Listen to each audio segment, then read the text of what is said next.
Hello, my name is Allison, and today I'm going to be starting a vlog to follow I can never remember exactly what it's called, the HRCYED, or the hardest readathon you'll ever, the hardest readathon you'll ever do. So basically, I want to challenge myself this year to try and complete or finish as much as possible. There's a lot to it, so whether or not it actually gets complete, we'll see, but see how much I can do, or maybe even try and complete the whole thing and just see how long it takes me instead of doing it within the year time frame that the actual challenge tells you to do. But we'll see how I'm feeling when we get to a year from now.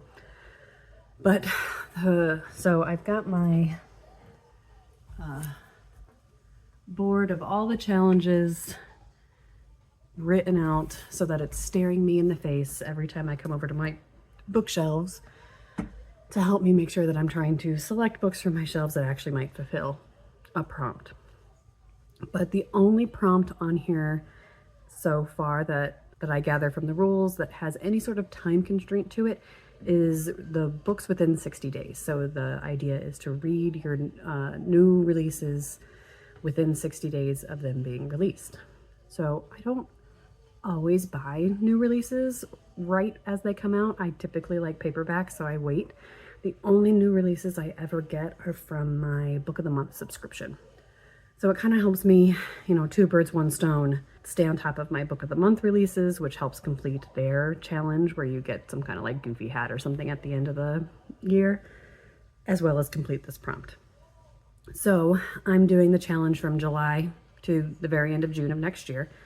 So my plan is to read my June Book of the Month box book and my July Book of the Month box book in this vlog. And then maybe try and keep up doing 2 books per vlog going forward. But if I'm correct, let me see if I can find what was my July? This I believe is my, July 2025. So this is my July book to read before what if this came out, I guess we'll just say July 1st. 60 days would be the end of August. So by September 1st, I would need to read this. It's called Among Friends by Hel Ebbett. I don't really know what it's about. When I was reading it on the website before selecting it as my book of the month, it's definitely more out of my comfort zone. It's like literary fiction, and that's not typically my jam. This was describing a bunch of like ridiculous family drama, and that's always fun. Takes place in the autumn in New York country house. The host 52nd birthday, enviable portrait of middle age. They've been friends for a long time. Well, what happens? This weekend, however, something is different. An unforeseen curdling of envy and resentment will erupt in an unspeakable act, with the aftermath exposing treacherous fault lines on which they have long dwelt.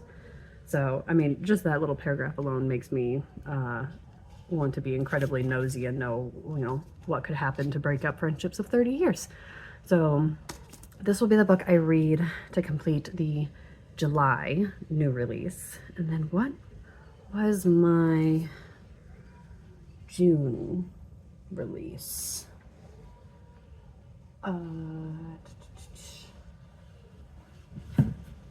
Oh no. Okay, so this is already pushing me beyond my comfort zone. Odds are, if it was up to me, this book would sit on my shelf for probably a couple years before I finally got to it. Just knowing myself and being honest with myself. And it's Bury Our Bones in the Midnight Soil by V.E. Schwab. I have a very hit or miss relationship with V.E. Schwab. I either love her stuff, like I adore Vicious, or I get annoyed with her writing, which is how I felt while reading the Darker Shade of Magic series. So if this feels more along the lines of Addie LaRue and Vicious, then I'll probably enjoy it. So because of my hesitancy and my unsureness on whether or not I enjoy it, I typically would probably let this sit for a very, very long time. And it's pretty long, so another reason I would probably let it sit. I feel like the reading challenge is doing what it's supposed to do and pushing me to read books I might be putting off. But again, I don't know a ton about this. I just know it might have to do with vampires. And that's kind of all I want to know going in. So this will be the first book I read, I guess, as part of this challenge, because this is June, so I'll need to have this done by, oh God, the end of July. So I've got like, today's the 10th. So I've got, you know, a couple weeks. So I better get on this. So I'll start with this and then I'll pick up this second. So come along with me and see how I do with the hardest reading challenge you've ever done, while also working, taking care of 2 kids and, you know, trying to be sane. It'll be fun.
No one wants to see that. Lena.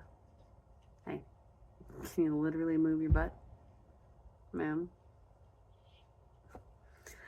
Okay, so I'm here for a quick update because last night while I was doing my research on the exact release dates of the 2 books I'm reading for this challenge, it turns out that yes, Bury Our Bones in the Midnight Soil was released in June, so great. My 30, exactly 60 days after that is August 8th, so I have to have that done by August 8th, which should be no problem. Problem is the next book I was planning on reading, Among Friends, which actually, even though it was my July book box for book of the month, it came out at the end of June. So technically I need a July release for this challenge. I was looking online, kind of just seeing what was coming out in July. I don't really keep up on new releases all that much unless it's like, you know, a super auto-buy author for me. But there were 2 that interested me. One is Sylvia Moreno Garcia's new book. I'll put it up here, which is called The Bewitching, which sounded interesting. I have not read any of hers yet, but they've always been on my radar and I just have never actually picked one up. So my plan is to finally maybe do that. And that comes out July 15th. And then also on July 15th, a debut comes out that is One Yellow Eye by Lee Radford. And that sounded really interesting. The blurb said it's about a pandemic and a woman's husband dies, but then somehow becomes a zombie. So she's like trying to protect his zombie or something. So again, sounded pretty interesting. That one also comes out on the 15th. So I know that there's another challenge on here that has to do with like monster creatures, and one of them is a zombie. So maybe I'll pick up both of these books and then read One Yellow Eye for the zombie prompt and then read The Bewitching for a July new release. So 15th, I'm assuming it's a Tuesday because books always come out on Tuesdays. Maybe we'll go to the bookstore and pick up 2 new books, which again is something I rarely do, but it'll be fun and exciting. So minus all that, I did start, the camera's on it right now, but bury our bones in the midnight soil last night. And I'm 50 or 60 pages in, and so far I'm enjoying it. The writing is more along the lines of Addie LaRue, so I'm meshing with it better than I've done with some other V.E. Schwab books. Nothing too much to say about it so far. It's very, I wouldn't say it's like super flowery writing, but it leans more that way. But it is very visual. So sometimes with flowery writing, when it can be over the top, it just gets annoying. But this actually is giving me like really good imagery and giving me, you know, it doesn't feel annoying or too much yet. So hopefully it stays that way. I am intrigued on what's going to happen. I do like that we're following multiple women throughout time. Like that character in the Korean. So yeah, we have a perspective from the 1500s, and then we've got a perspective in modern day so far. I'm assuming we might get a couple more. And I got distracted by my kid. But I am particularly intrigued by the perspective of the woman we have in history during like the 1500s, because she seems a little harsh and her perspective has been more fun to read from so far. So I'll let you know how I feel as I continue, but I should be able to get some more reading done tonight after the kiddos go to bed. So I will update you then, hopefully. That's ungodly.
So I'm going to do an update here while putting away my kids' clothes. But I'm about a third of the way through Bury Our Bones in the Midnight Soil. And I'm enjoying it so far. It's very dark. And it's a bit out of my comfort zone. I'm typically a plot-based reader. I like when, you know, the advancements in the events and the plots are what are driving the story over character-based readers or character-based books. But I do enjoy character-based books. I just have to connect to the characters, other than, you know, what's the point? And I am connecting with these characters, their story, because we have two perspectives, one in the past and one in the present. I'm enjoying the past tense one, or not past tense, I'm enjoying the perspective that's taking place in history more. It has kind of more going on in I guess the plot than our present day one is. And like I said, it's very dark. There's definitely a lot of anger in this writing towards men, and especially men in spheres that women should normally be able to trust, like husbands or family members, things like that. So it can be hard to read at times. And this book would easily count for a lot of other challenges in the hardest readathon you've ever done, or hardest reading challenge you've ever done. So this would count obviously for vampires, because there are vampires in it.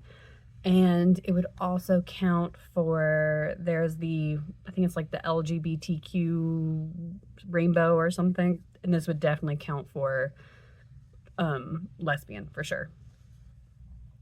So if you're trying to find a book to fill that space and we're interested in this one, you've got a couple options, as well as the ones that, you know, just fill page numbers and all that kind of stuff.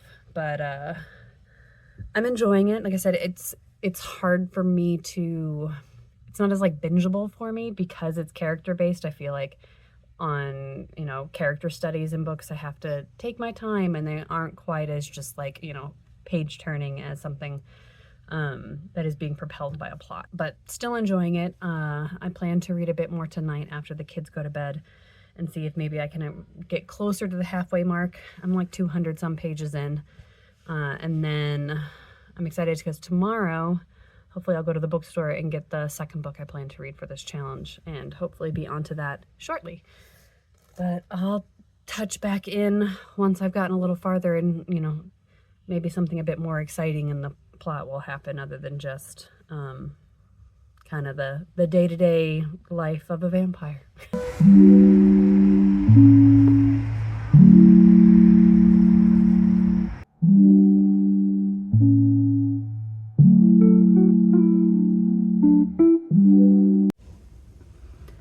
Alright, hello, touching base. Sorry if I'm a little quiet. It's very late and everyone in my family is asleep, so I'm trying to keep it that way. But I just reached the 300 page mark in Bury Your Bones in the Midnight Soil. So I'm more than halfway through, and I'm not enjoying it. I've said in previous updates that it's very character driven, and only now are we kind of reaching more of kind of a plot device that is now driving the story. Like we've really gotten to know the characters. 300 pages in, great, but only now are we kind of getting to a plot device or a change in the plot that is now driving the story a little bit more, which is more my speed. So I feel like now the last, I don't know, third of this is going to go a lot faster for me because I read plot-driven books a lot faster than I do character-driven books. But I can still like character-driven books. It's not that I don't like them. There's a lot of rage, but sometimes it's kind of hard to tell who the rage is directed at. It is definitely directed at men and the ability, and I guess the inability of women to be able to feel comfortable in a lot of spaces, especially at night, outside, alone, is a theme that kind of keeps coming up. But at the same time, it is, I feel like trying to say other things, and maybe I just need to let it sit with me a little bit longer and with my thoughts a little bit longer to kind of decipher exactly what I feel like it's trying to say, because right now it just seems like it's trying to say a lot all at once. And then because I feel like there's a lot trying to be said, I'm not absorbing anything. Well, like, again, the story is entertaining. I feel like whatever overarching message V.E. Schwab is trying to send us is missing me because it feels like it's trying to say too many things. And maybe that'll become clear as I move a little bit farther along. But as of right now, that's kind of how I feel. I feel like there's a lot of morals to the story that are getting a little muddled because there's quite a few of them. I'm probably done reading for tonight. I'm gonna crochet. I need to have this blanket done by the end of August, and I'm not quite there yet. So I'm gonna watch some YouTube, knit a couple more rows of this blanket, or crochet a couple more rows of this blanket. Get to sleep. Oh, sorry, get some sleep. Take the kid to swim lessons in the morning, and then maybe get some more read while the kids are napping tomorrow afternoon before I go into work for a little bit. But hopefully I'll have this done in the next couple days. Oh, and I did get, oh, it's over there. Let me grab it. I did pick up The Bewitching by Sylvia Moreno Garcia at the bookstore the other day. You'll probably have saw that in the previous B-roll. But this is the one I'm going to pick up for the July release. So once I'm finished with We bury our bones in the midnight soil. This is what I'm going to be picking up. And sadly, I didn't see the, what was it, the Yellow Eyes or the other yellow something by Lee Radford. I'm going to keep looking for it and see if I can find it locally before I order it online. I'd rather purchase it from a local bookstore than Big Bad Bezos. I'll keep my eye out for that so I can use it for the zombie challenge when I get there, because that really did sound interesting to me. So hopefully I'll be able to start this in a few days. But that's all I have for now, and I'll see you hopefully tomorrow or the day after with a finished book.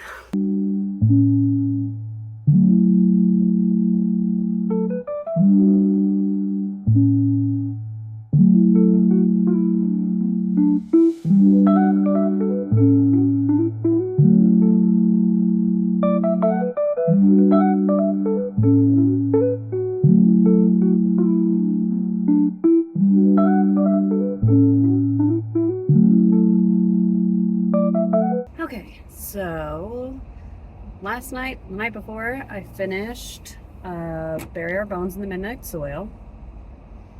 Got mixed feelings, to say the least. So I did enjoy the book, like, more than I didn't like it. So I would say I'd give it, like, I don't know, 3.75, because what really knocked down the rating for me is that around, I probably had about 150 pages left, and it just started to drag, and I did not have the desire to keep picking it up to finish it. So eventually I just had to sit down and force myself to just binge the last 150, 130 pages. And I think why that happened is the like setting up to get to the penultimate climax was just taking so long to get there. Like, I knew where we were going, but it still was just taking so long. So I feel like I could have been edited down, because again, I knew exactly where we were going, but it just was going to take me another 100 pages to get there. And at that point, my willing to care was starting to wane. And then once we got to that penultimate moment, which I'm finding is something of a pattern I have with V.E. Schwab, is that climax where all of our timelines were finally merging, and you thought, you know, characters were going to get the comeuppance and all that kind of stuff. Like, when that action was happening, it resolved itself in maybe a paragraph, 2 to be generous. Like, it happened so quickly and so easily.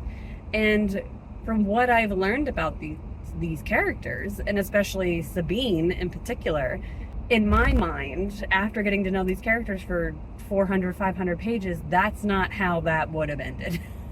That's not exactly how that would have happened. So that kind of just felt like very unrewarding after spending so much time getting to know these characters. So that is what I think really knocked down the rating for me. Because overall, I liked what the book was trying to say. It was definitely talking about cycles of abuse, and that it can be anyone who can perpetuate the cycle of abuse, man, woman, anything in between. And that abuse can look very different. It can be your very stereotypical version of like mental abuse of, you know, isolating a partner and not letting them, you know, go out and do things or make friends and all that kind of stuff. Or it can also be more subtle than that. So I did like to see that not only was the obvious version of partner, like mental abuse, being acknowledged, but also the more subtle versions of it. And all of those people, you know, getting their consequences finally after hundreds and hundreds and hundreds of years, because, you know, vampires. So I did enjoy all of that, but again, it just took kind of long to get there. And then the actual climax, when we finally got there, was very meh. So 3.75 stars.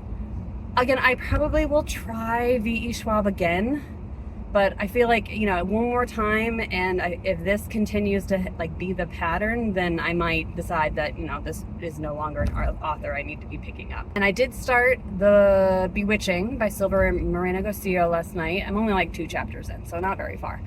So far, it is feeling very reminiscent of Where We Bury Our Bones in the Midnight Soil. Not because it's vampires. I mean, it is like dark and moody because it's witches, but it takes place at a college in Massachusetts, which is where a good chunk of the last book I read is from set. I'll continue with that, and maybe tonight I'll give you a first update depending on how far I get. So I'll keep you posted, but now I gotta go to work. So see you soon. Good morning. It is, I don't know, 7:15. And I'm here to do an update on The Bewitching by Silvia Moreno Garcia. I'm about a quarter of the way through. 115 pages, I think, just about. I don't know how I'm feeling about this. Somehow I keep doing this, where I keep picking up really similar books back to back. So the last book I read was We Bury Our Bones in the Midnight Soil, which follows kind of 3 women in different portions of history. Modern day, I don't know, like 1800s and like 1500s. This is similar, which I knew going in. Like, it's not like I was surprised. But we follow a character, Minerva, in 1998, who is in college in Massachusetts, very similar to the previous book, and she is a grad student writing her thesis about a horror author who went to the same said school, experienced something horrific, and wrote a book about it. And the more she's learning about the event that led to the writing of this book, the more she's reading that it might be more nonfiction than fiction. So we follow Minerva in the 1998, and then we follow Minerva's grandmother in Mexico in like, is it the late 1800s? Oh no, early 1900s, so like 1908-ish. And apparently her grandmother experienced something kind of witchy and supernatural when someone she knows disappears. So just now in that timeline, we finally kind of reached the disappearance and are getting, I don't know, more plot driven based on that. And then the third perspective we read is from the author of this book that Minerva is writing her thesis on, Beatrice. And I can't tell if it's supposed to read as this manuscript that Minerva has found, and that's how she's getting her information, or if we're actually like getting more than what Minerva is reading in this manuscript. I'm not quite sure yet, but basically it's her recount of the disappearance that inspired the book called The Vanishing that she wrote later on. And that timeline is like the 1930s. And for a book that talks about how it's going to be about witches, I've had 0 witches so far. I mean, there's been talk about like superstitions and stuff like that, especially in her grandmother's timeline.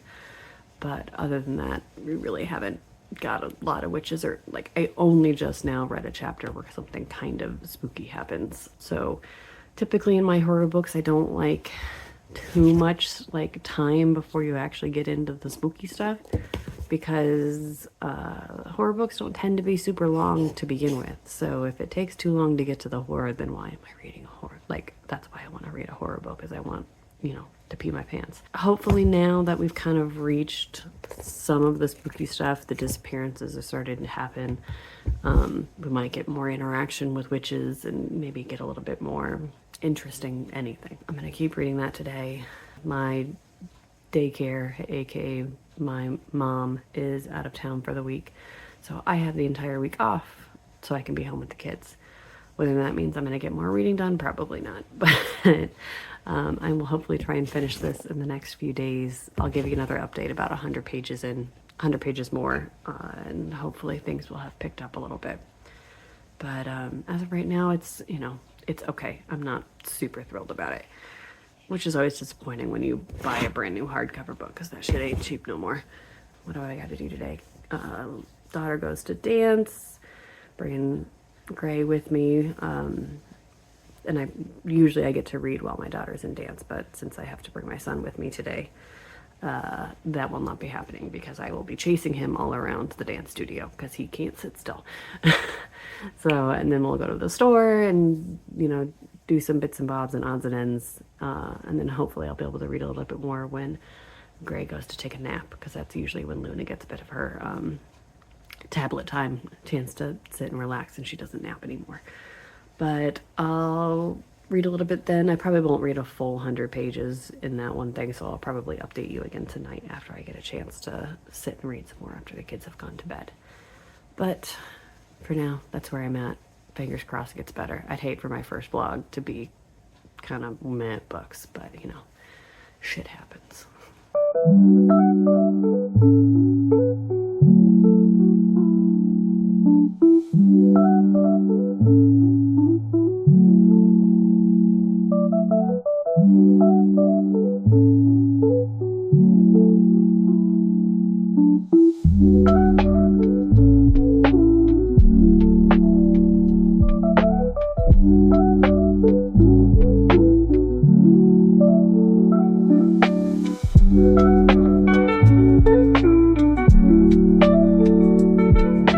I feel like all my updates so far have been in my car or on my couch, but sometimes I've got no choice of when I have a moment to chat without a child hanging off my face. I finished The Bewitching by Silvia Moreno Garcia the other night, and I don't know, I have mixed feelings. I gave it a 3 just because I didn't not like it, but at the same time it wasn't like anything that's going to be super memorable as time goes by. Basically, it follows 3 timelines. So we have Minerva in 1998. She's a grad student who is doing her thesis on a local writer who wrote horror, you know, in the, you know, what would have been 40s and 50s, which again, women writers back then, minimal, plus horror writers back then, especially minimal. And Minerva's interest in the spooky, the horror, all started with her grandmother, who would tell her stories about witches and her experiences growing up in early 1900s Mexico and her experience with witches and all that kind of stuff. So we follow Minerva's timeline of while she's trying to like solve this mystery that occurred in the early 1930s to Beatrice, who is the author she's doing her thesis on. The author had a friend go missing while they were in school together, and that's kind of like what her horror novel ended up being inspired by. And it was never solved. So Minerva's, you know, as she's learning more about Beatrice Tremblay's life and ends up coming across first account materials written by her and other manuscripts talking about this disappearance, she kind of starts finding herself involved trying to solve it. And then in her great-grandmother's timeline, we're learning like kind of where those stories about witches came from that Minerva grew up hearing. So her great-grandmother Alba's experience with witches. And I feel like the big mystery of both timelines was like, who was the witch? Who was the witch that was causing all the chaos and killing and all that kind of stuff? And I had it pegged pretty early in both timelines on who the culprit was. And I don't know, I mean, I just feel like it was really obvious. Like there weren't a ton of characters to choose from. And then it just felt like you were waiting for the character to catch up. Like I was just waiting for Minerva to figure it out, or I was just waiting for Alba to figure it out because I had already figured it out. So it just, I don't know, it just made me feel like they were being a little naive and dumb because it was taking them so long to figure out who the witches were. That definitely kind of frustrated me. I feel like there was a lot of potential. Like, I really liked this version of like witch folklore, which stems more from Mexican myth and legend. So I would have loved to kind of dive a little bit more into what makes these witches kind of different than what we typically see in legend, folklore, myth, you know, whatever you want to call it. But we didn't get that so much. So, you know, I think I'll read more from her, but I don't think it's definitely going to be something I'm like dying to pick up going forward. Not the most successful first vlog when it comes to reading. I can't remember what I gave We Bury Our Bones in the Midnight Soil. I want to say it was like a 2.75 or a 3. Maybe it was even higher than that. I don't remember. But again, not fantastic. And then The Bewitching was, you know, kind of meh as well. You know, what can you do? Things happen. So that's it for this first vlog. I'm so excited to kind of finally be, again, dipping my toes into the booktube world other than just being a lurker on other people's channels. I'm excited to continue and hopefully be able to succeed at the hardest reading challenge you'll ever do, try, whatever it's called. I always say it differently every single time. The next vlog hopefully will be up soon, and I believe I'm going to be reading all about translations and translations from all over the world, so it'll be fun. So I'll see you in that vlog, but until next time, happy reading, and I will see you then. Bye.